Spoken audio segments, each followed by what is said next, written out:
کا علاقہ تاریکیوں کا ڈیرا الیاس۔ جو انہوں نے خود براہ راست نبی اکرم صلی اللہ تعالیٰ علیہ وسلم سے سنی ہیں، اب آپ اندازہ لگائیں کتنی ذکیہ تھی۔ یہ 2200 روایات ملتی ہیں اور ان کے بارے میں قرآن میں یہ 3 واقعات بڑے مشہور ہیں، ایک افک ہے، ایک ایلا ہے، ایک تحریم ہے، اور ان تینوں کا مفصل تذکرہ قرآن میں آپ کو مل جائے گا۔ آپ قرآن کریم کھنگال کر کے دیکھیں، اس سے آپ نے اندازہ لگا لیا ہوگا کہ مردوں سے کتنی آگے تھی۔ بڑے بڑے اکابر صحابہ ان سے اپنے علم میں اضافہ کرتے تھے، بڑے بڑے اکابر صحابہ ان سے مسائل معلوم کرتے تھے، رسول اللہ صلی اللہ علیہ وسلم کی حدیثیں جو ہیں آپ سے معلوم کرتے تھے۔ آپ اندازہ لگا لیے تو اسلام میں کتنی بڑی خدمات انہوں نے انجام دی۔ ان کی تاریخ کو آپ پڑھ کر کے دیکھیں اور ان کی زندگی کو آپ پڑھ کر کے دیکھیں تو آپ کو کتنی ساری باتیں معلوم ہوں گی کہ واقعتاً اللہ تعالیٰ اس روئے زمین پر ایسی پاکیزہ خاتون جو ہماری ماں ہیں، امہات المومنین میں ہیں، اور تمام اکثر بیویاں آپ کی یا تو مطلقہ ہیں اور یا پھر بیوہ ہیں، سمجھے لے کہ عائشہ صدیقہ رضی اللہ تعالیٰ عنہ وہ خاتون ہیں جو آپ کے نکاح میں کعارے پن میں آپ کے نکاح میں آئی، سمجھے، اور بہت سارے فضائل مناقب ہیں۔ اسی طرح سے ان کی ایک سہیلی ہیں، میواتی زبان میں ان کی ایک ساتن ہیں، اور وہ کون ہیں؟ حضرت حفصہ رضی اللہ تعالیٰ عنہ، جو بیٹی ہیں جو عمر فاروق رضی اللہ تعالیٰ عنہ کی، جو امیر المومنین بھی ہیں اور خلیفہ ثانی بھی ہیں، رسول اللہ صلی اللہ علیہ وسلم کے وزیر بھی ہیں اور آپ کے مشیر بھی ہیں اور آپ کے سسر بھی ہیں۔ جس طرح حضرت ابوبکر صدیق رضی اللہ تعالیٰ عنہ آپ کے سسر ہیں، اسی طرح حضرت عمر فاروق رضی اللہ تعالیٰ عنہ آپ کے سسر ہیں، حضرت حفصہ رضی اللہ تعالیٰ عنہ امہات المومنین میں سے ہیں، اور وہ بھی بہت ساری باتوں میں حضرت عائشہ صدیقہ رضی اللہ تعالیٰ عنہ اور حفصہ کی دوستانہ انداز تھا، بہت آپس میں محبت کرتی تھی، راز کی نیاز کی باتیں ہوا کرتی تھی، بہت زبردست عابدہ زاہدہ، اور اسی طرح بہت ساری صفات کے حامل ہیں۔ ان سے بھی رسول اللہ صلی اللہ علیہ وسلم کی تقریباً 60 روایتیں ایسی ہیں جو ان سے منقول ہیں۔ آپ اندازہ لگائیے کہ کتنی زبردست اللہ نے ان کو ذہانت عطا فرمائی اور کتنے انہوں نے پھر اسلام کی خدمت آپ صلی اللہ علیہ وسلم کے ساتھ میں مطلب یہ کہ اسلام کی خدمت انجام دی ہیں۔ میرے بھائیوں، اس طرح سے ہم ایک امہات المومنین کے واقعات کو اگر پڑھتے چلیں، اس صحابیات رضوان اللہ تعالیٰ اجمعین کے واقعات کو ہم پڑھ کر چلیں تو آپ کو پتہ چلے گا اس روئے زمین پر ان صحابیات نے اور ان خواتین اسلام نے بڑی خدمات انجام دی ہیں۔ آپ آ جائیے پھر حضرت ام سلمہ رضی اللہ تعالیٰ عنہ آپ کی بیوی ہیں، ہماری آپ کی ماں ہیں قیامت تک کے لیے، سمجھے، اور امیہ کی وہ بیٹی ہوتی ہیں، اور آپ کو معلوم ہے صلح حدیبیہ کے موقع پر انہوں نے نبی اکرم صلی اللہ علیہ وسلم کو وہ مشورہ دیا جو قیامت تک لوگ اس مشورہ کو پڑھتے رہیں گے۔ عورت ذات اور عورت کا مشورہ، جس طرح سے آپ صلی اللہ علیہ وسلم پر جب وحی نازل ہوتی ہے اور پہلی مرتبہ فرشتے کو دیکھتے ہیں اور پھر آپ ایک گھبراہٹ طاری ہو جاتی ہے اور آپ غار حرا سے اترتے ہیں اور سیدہ خدیجہ کبریٰ رضی اللہ تعالیٰ عنہا کے پاس میں آپ جاتے ہیں اور آپ فرماتے ہیں یا خدیجہ کبریٰ زملونی، مجھے آپ چادر اڑھائیں، مجھے گھبراہٹ ہو رہی ہے اور میرے ساتھ ایسا واقعہ پیش آیا ہے۔ وہ رسول اللہ صلی اللہ علیہ وسلم کو لے کر کے اپنے چچزاد بھائی ورقہ بن نوفل کے پاس میں تشریف لے گئی اور پورا ماجرا سنایا اور انہوں نے آپ کی ہمت بندھائی۔ کس نے؟ حضرت خدیجہ کبریٰ رضی اللہ تعالیٰ عنہا نے۔ کہ اللہ کے نبی، آپ تو یتیموں کے والی ہیں اور آپ تو بیواؤں کی تذکیری کرتے ہیں اور آپ تو اس روئے زمین پر ساری انسانیت کے لیے بڑا اچھا سلوک کرتے ہیں، اللہ تعالیٰ آپ کو ضائع نہیں فرمائیں گے۔ آپ کے اجداد بھائی نے بھی یوں کہا کہ آپ گھبرائیے نہیں، یہ وہی فرشتہ تو حضرت موسیٰ حضرت عیسیٰ پہ آیا کرتا تھا، یعنی جبرائیل امین علیہ السلام۔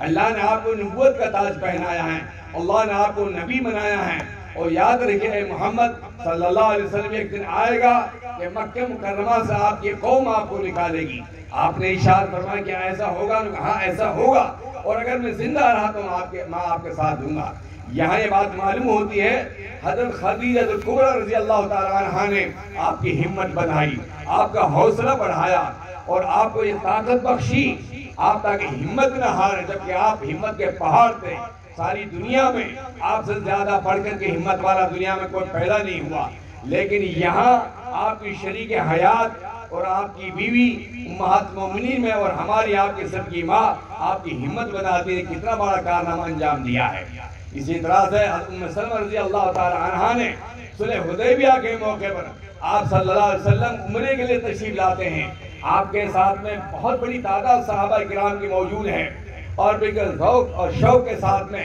اور مچل رہے ہیں کہ ہم عمرہ کریں۔ مشرکین مکہ آپ کو حرم میں داخل نہیں ہونے دیتے ہیں، بیچ میں بہت لمبا چوڑا واقعہ آتا ہے، تو نبی اکرم صلی اللہ علیہ وسلم کے سامنے انہوں نے اتنی سخت اور کڑی شرط رکھی کہ ظاہری اعتبار سے وہ شرط ایسی تھی کہ ہر انسان کو قبول نہیں کر سکتا تھا۔ اب صحابہ کرام بے چین تھے، حالت احرام میں تھے اور آپ صلی اللہ علیہ وسلم عمرہ نہیں کرنے دے رہے، مکے میں داخل نہیں ہونے دے رہے، اسلام کے دشمن جو ہیں حرم کعبہ سے آپ کو روک رہے ہیں۔ آپ نے ارشاد فرمایا کہ کوئی بات نہیں صحابہ سے، آئندہ اللہ نے زندگی تو انشاءاللہ عمرہ کریں گے، حج بھی کریں گے، لیکن صحابہ مار ذوق اور شوق اور بلبلا رہے تھے اور ان کے ارمان اور جذبات جو ہیں وہ بھڑک رہے تھے اور انہوں نے احرام نہیں کھولا۔ اس کا مطلب یہ نہیں کہ اللہ کے نبی کی نافرمانی کی، بلکہ اسی میں تو شاید کوئی آرڈر مل جائے، شاید کوئی شکل نکل آئے۔ تو آپ صلی اللہ علیہ وسلم اپنے خیمے میں تشریف لے گئے، آپ کی بیوی تھی ہماری آپ کی امام سلمہ رضی اللہ تعالیٰ عنہ، کہا یا رسول اللہ میں آپ کے چہرے پہ اداسی دیکھ رہی ہوں، کیا بات ہے، کیا ماجرا ہے؟ کہا ام سلمہ میں صحابہ سے اپنے ساتھیوں سے کہہ رہا ہوں کہ تم احرام کھول دو، لیکن صحابہ جوش جذبے میں بھرے ہوئے کہا یا رسول اللہ میں آپ کو مشورہ دیتی ہوں پہلے آپ اپنے احرام کھول دیں اور اپنا سر منڈوا لیں، آپ کی اتباع آپ کا ایک ایک صحابی کریں گے۔ چنانچہ ایسا ہی ہوا، رسول اللہ صلی اللہ علیہ وسلم نے اپنا احرام کھولا اور اپنا سر منڈوایا تو آپ کی نقل کرنے والے صحابہ اور آپ کے پیچھے پیچھے چلنے والے صحابہ اور آپ کی اتباع کرنے والے صحابہ ان کی مجال نہیں تھی، ان کی جرت نہیں تھی، جو عمل آپ کریں صحابہ اس کو نہ کریں۔ چنانچہ فوراً تھوڑی سی دیر کے اندر یہ مسئلہ حل ہو گیا۔ یہ کون خاتون تھی؟ ام سلمہ رضی اللہ تعالیٰ عنہا تھی، جنہوں نے آپ کو یہ بہترین مشورہ عنایت فرمایا۔ یہ تھی اس خاتون کی قربانیاں اسلام کے اندر جو قیامت تک لوگ رشک کی نظر سے اس لائن کو، اس حدیث کو، اس واقعہ کو پڑھتے رہیں گے کہ اسلام میں ایسی ایسی خاتون دنیا میں گزری ہیں جنہوں نے اللہ کے نبی کو مشورہ دیا ہے اور اللہ کے نبی نے اس مشورہ کو قبول فرمایا ہے۔ میرے بھائیوں، ہر مشورہ عورت کا کنڈم نہیں کیا جا سکتا اور ہر مشورہ قبول بھی نہیں کیا جا سکتا، لیکن جہاں اسلام کے متعلق اور گھر کے آبادی کے متعلق اور اسلام کی خاطر اگر کوئی خاتون مشورہ دیتی ہے ضرور اس کو قبول کرنا چاہیے اور ان کی بات کو ماننا چاہیے اور دل سے ان کی عظمت اور ان کی محبت دل کے اندر ہونی چاہیے۔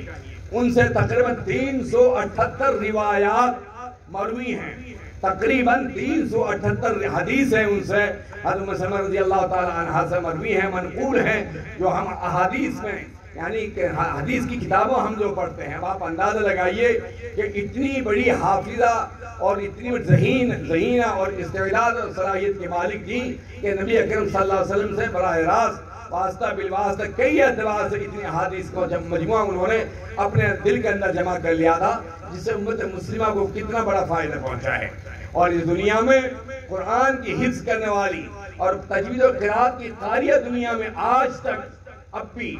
3 خاتون ایسی ہیں کہ جنہوں نے آج بھی اس دور حاضر میں بھی پوری قرآن پاک کی تفسیر لکھی ہے، کمال ہے۔ آج بھی آپ مصر میں ایک خاتون ہیں اور ایک تونس میں خاتون ہیں اور ایک تیسرے ملک میں ہیں، بلکہ 2 مصر کی ہیں، انہوں نے پورے قرآن پاک کی تفسیر لکھے، ترجمہ لکھا ہے باقاعدہ۔ وہ خدمات جو مرد انجام دیتے ہیں، بڑے بڑے عالم، بڑے بڑے مفتی جو مائے ناز علماء ہوتے ہیں، جن کو اللہ نے مختلف علوم و فنون سے نوازا ہے، وہ قرآن کی تفسیر لکھنے کے مجال ہوتے ہیں۔ ایسی 3 خاتون موجود، 3 خاتون اس دور حاضر میں ہیں کہ جنہوں نے پورے قرآن پاک کی تفسیر لکھی ہے۔ اس طرح سے اس دنیا میں جس طرح مرد اسلام کی خدمت کرتے ہیں مختلف زاویات سے، مختلف شعبات میں، اسی طریقے سے ہماری خواتین بھی کم نہیں ہیں۔ کاش ہم ان کو موقع دیں۔ ہم نے اپنی خواتین سے اپلے تھپوائے، ماہر اپلے تھپنے میں ہے نا، اور ان پہ مطلب نقش نگار کرنے میں ہم نے بٹوڑے ان سے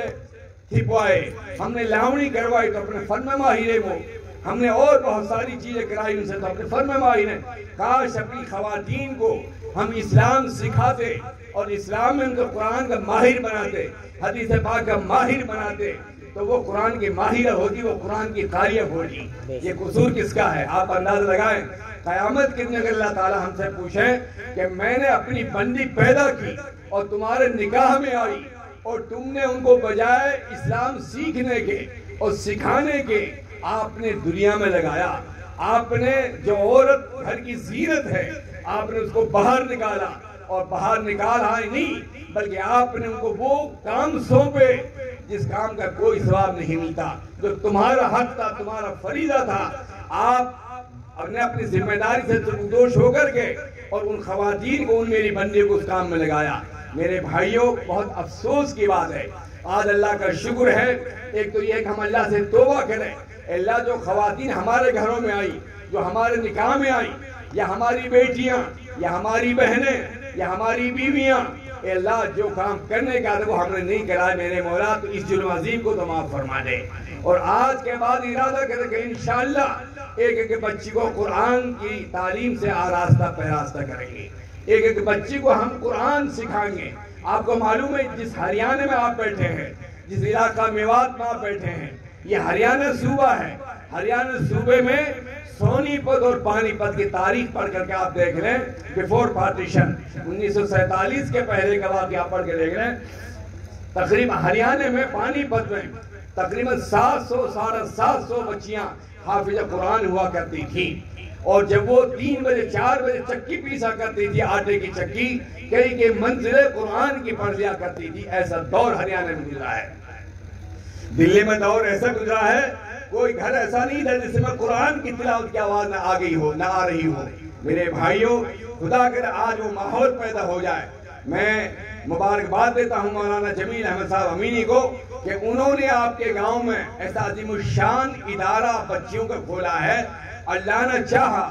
اللہ نے اس سے کام لیا، ان کے اولاد سے اگر کام لیا تو یہ بہت بڑی خدمت انشاءاللہ اسلام کی دی جا سکتی ہے، وہ دی جائے گی، دی جا رہی ہے۔ اگر آپ نے ان کے تعاون کیا، تعاون سے مراد اخلاقی تعاون کریں، اپنی بچیوں کو آپ یہاں پر بھیجیں، محبت کریں بچیوں سے، پڑھانے والوں سے محبت کریں، ادارے سے آپ محبت کریں، نیک مشورے سے آپ نوازیں، پھر آپ دیکھنا آپ کے میولی میں اور اس کے اطراف میں کتنی بچیاں عالمہ بنیں گی، کتنی بچیاں ماشاءاللہ وہ دین اسلام کے سیکھنے والی اور سکھانے والی بنیں گی۔ وہ بچیاں جو اب تک بغیر پردے کی تھی وہ آپ کو پردے میں نظر آئیں گی۔ وہ بچیاں جن کی زبان پہ میواتی گانے یا کیا کیا ہوا کرتا تھا، وہ ان بچوں کی زبان پر قرآن ہوگا، ان بچوں کی زبان پر حدیث ہوگی، ان بچوں کی زبان پر اسلامی کلمات ہوں گے، اسلامی کلچر ہوگا، اور ان سے آگے چل کے جو اولاد پیدا ہوں گی وہ انشاءاللہ ایسی ہوں گے، وہ بڑے بڑے علماء پیدا ہوں گے، ان سے حافظ قرآن پیدا ہوں گے، ان سے قاری پیدا ہوں گے، اور خدا کا دین دنیا میں چمکے گا، اسلام پھیلے گا، پھولے گا انشاءاللہ۔ یہ ادارے، یہ مکاتب اسلامیہ، مکاتب قرآنیہ، مراکز دینیہ، خانقاہ ہیں، یہ اسلام کے قلعے ہیں، اسلام کی چھاؤنیاں ہیں، ان سے محبت کرنی چاہیے۔ میرے بھائیوں، آپ نے دیکھا اس میوات میں جو بھی سرپنچ جیتا کہیں کا بھی، کسی بھی گاؤں کا، وہ بھی کہتا ہے کہ میرا 1 کروڑ 1.5 کروڑ روپیہ لگ گیا، اور جو ہارا وہ بھی یہی کہتا ہے۔ میرے بھائیوں، وہ پیسہ قیامت کے دن کس کام آئے گا؟ وہ پیسہ اس کی گرفت ہوگی، اس کی پکڑ ہوگی۔ کاش وہ پیسہ ہماری اسکولوں میں، ہمارے مدرسوں میں، ہماری مسجدوں میں، ہماری تعلیم پر، ہمارے بچوں کی صحت پر اور اب اسلامی تربیت وہ پیسہ خرچ کیا جاتا، اللہ اس کا دگنا تگنا کتنا گنا آپ کو اس دنیا میں عطا فرماتا، اور آپ کی وجہ سے کتنی بڑی خدمت انجام دی جا سکتی تھی اسلامی، لیکن قوم نہیں مانتی۔ 3 چیزوں میں میوات کا پیسہ خرچ ہوتا ہے۔ جب میو برادری، جو ہم سب میوات میں رہتے ہیں، میو برادری کی اگر مالداری دیکھنی ہو تو ان کے بھاتوں کو دیکھ لو، یہ بھات کس طرح بھاگتے ہیں، ان کی شادیوں کو دیکھ لو، شادی کس طرح کرتے ہیں، ان کے الیکشن کو دیکھ لو، کس طرح سے الیکشنوں میں ان کا پیسہ پانی کی طرح بہایا جاتا ہے۔ اور اگر ان کی غربت دیکھنی ہو تو ان کے مدرسوں کو دیکھ لو، ان کے مسجد کے غسل خانوں کو، نالیوں کو دیکھ لو، مسجدوں کو، مسجد کے اماموں کو روتا ہوا دیکھ لو، اور مطلب یہ کہ آپ ایسی غربت نظر آئے گی گویا کہ میوات میں فاقے پڑ رہے ہیں۔ میرے بھائیوں، ہماری آپ کی فلاح اس میں ہے۔ اللہ کے نبی کریم صلی اللہ علیہ وسلم کے نزدیک سب سے بہترین مال وہ ہے جو اللہ کے راستے میں خرچ کیا جائے۔ اب یہ مبارک مہینہ چل رہا ہے، شعبان معظم کا مہینہ، جس کے بارے میں رسول اللہ صلی اللہ علیہ وسلم نے ارشاد فرمایا، اللہم بارک لنا فی رجب و شعبان و بلغنا رمضان۔ اے اللہ تو رجب کے مہینے میں برکت عطا فرما، اے اللہ شعبان معظم کے مہینے میں جو چل رہا ہے برکت عطا فرما، اور ہمیں رمضان شریف کے مبارک مہینہ آنے والا ہے وہاں تک ہمیں عافیت کے ساتھ میں پہنچا۔ آدمی زندہ ہے لیکن وہ بیمار ہو گیا، رمضان کے روزے نہیں رکھ سکتا، وہ ہے نا، اس طرح کے عوارض جو مجبوریاں پیش آ جائیں ان سے کہا اللہ عافیت کے ساتھ ہمیں رمضان عطا فرما۔ سال گزشتہ کتنے مسلمان تھے جو دنیا میں موجود تھے، میوات میں موجود تھے، اور آج وہ اس زمین کے نیچے بیچارے چلے گئے، ہے نا، چھپ گئے بیچارے، ان کے ساتھ کیا حشر ہو رہا ہے اللہ بہتر جانتا، راحت میں ہے یا بیچارے تکلیف میں ہیں۔ اللہ تعالیٰ ان سب کی مغفرت فرمائے۔ اسے اس مبارک مہینے کی فضیلت مستقل علیحدہ ہے۔ رسول اللہ صلی اللہ علیہ وسلم اس مبارک مہینے میں متواتر مسلسل روزے رکھتے تھے تاکہ اپنے آپے کو آپ تیار فرماتے تھے رمضان شریف کے مبارک مہینے کے لیے، تاکہ مطلب عادت پڑ جائے، اور صحابہ آپ کو دیکھ کر کے روزہ رکھتے تھے، اور پوری سال میں سب سے زیادہ اگر آپ نفلی روزہ رکھتے تھے اس مبارک مہینے میں روزہ رکھتے تھے۔ اس لیے ہمیں اپنی ترتیب کو چینج کر دینا چاہیے۔ رمضان شریف آنے سے پہلے ہماری جو گھر کی ترتیبیں ہیں، خواتین کو، بچوں کو، مردوں کو، نوجوانوں کو، بچیوں کو، سب کو تیار کرنا چاہیے۔ آگے جو مہینہ آ رہا ہے یہ خالص عبادت کا مہینہ ہے، اور قرآن کریم کی نسبت خاصی اس مبارک مہینے سے اللہ نے اسی مبارک مہینے میں اپنے قرآن کو اتارا ہے، جو قیامت تک اللہ کی باقی رہنے والی کتاب ہے، جو ابھی آپ کو بچیوں نے پڑھ کر کے سنایا۔ تو قرآن کریم جو وہ کتاب ہے، آخری کتاب ہے جو قیامت تک انشاءاللہ باقی رہے گی۔ اس کے پڑھنے والے، پڑھانے والے، محبت کرنے والے، اس کا ترجمہ کرنے والے، تفسیر پڑھنے پڑھانے والے، اس کے معنی کو پڑھنے پڑھانے والے، عمل کرنے والے انشاءاللہ سب جنت میں داخل ہوں گے۔ میرے بھائیوں، ان مدرسے میں اللہ کا کلام پڑھا جاتا ہے، رسول اللہ کی حدیثیں پڑھائی جاتی ہے، وہ دعائیں سکھائی جاتی ہیں بچیوں کو اور بچوں کو۔ میں سمجھتا ہوں گھر بیٹھ کے بچی 50-20 سال بھی وہ دعائیں نہیں سیکھ سکتی۔ جو ان اداروں میں ایک ماحول ملتا ہے اور 24 گھنٹے کی زندگی ان کی بڑی پاکیزہ بنائی جاتی ہے، ان کو حلال حرام سکھایا جاتا ہے، یہ چیزیں بیٹی حرام ہیں، یہ بیٹی حلال ہے، یہ مسئلہ ایسا ہے، قرآن اس طرح پڑھا جائے گا، حدیث اس طرح سے پڑھی جائے گی، یہ تمام چیزیں اذکار مسنونہ وغیرہ ان اداروں میں پڑھایا جاتا ہے، بتایا جاتا ہے۔ رات اور دن کی محنت ایک کی جاتی ہے، اپنے آرام کو ترک کر کے علماء کرام پھر ان مدرسوں کو چلاتے ہیں۔ اور ایک ہماری قوم ہے جو خالی حوصلہ افزائی کے لیے بھی ہمارے پاس پھٹکنے کے لیے بھی تیار نہیں ہے۔ ان اداروں میں خالص آپ کا آنا، آپ کا تشریف لانا، آپ کا حال چال پوچھنا، یہ بھی ادر سے خالی نہیں ہے۔